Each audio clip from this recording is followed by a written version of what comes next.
we're invited here to be much more attentive to the fact that there is a second coming of Jesus on the horizon.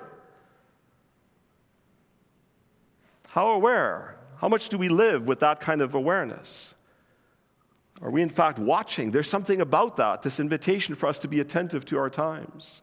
Perhaps that is at times elevated for us the sense of fear that when things unfold and events occur in our world, it makes us go, oh, is this the time? Is this the time? Are these the things that are going to lead us there? Well, Scripture confirms to us that the second coming of Jesus, which will lead to the end, will not come about because of an act of terrorism by some human decision. It will not come about because somebody decides to push a button that launches a nuclear war. It will not come about because of the circumstances of climate change and global warming and the things that are threatening our climate, our globe at this very moment. It will not come about by the things that are caused and triggered by human authority. It will come about because of God the Father, who decides the time is right.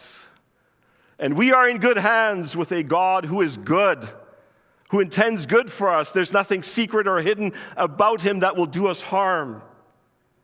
His motives are pure. He can be trusted entirely. So as we anticipate the second coming, this is not an event to be feared, but rather an event to look forward to. Do you want to know why that is? Because there's more words in the Bible that tell us that. Revelation chapter 21, this text written by John, who was himself a follower of Jesus, again, a person who could speak with authority.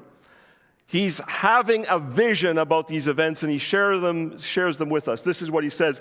Notice the language which speaks to our spirit, which fills us with anticipation, and in some way satisfies the longing that we have. It says, "Then I saw a new heaven and a new earth, for the first heaven and the first earth had passed away, and there was no longer any sea. I saw the holy city, the New Jerusalem, coming down out of heaven from God, prepared as a bride, beautifully dressed for a husband." Are you getting the picture of what that future will look like when the kingdom is fully restored and fully put into place?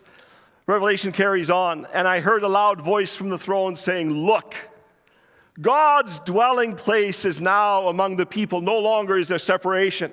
No longer is there any distance between us and God. He is right with us, and he will dwell with them. They will be his people, and God himself will be with them and be their God. He will wipe every tear from their eyes.'" Which tears? Every tear. "There will be no more death or mourning or crying or pain, for the old order of things has passed away."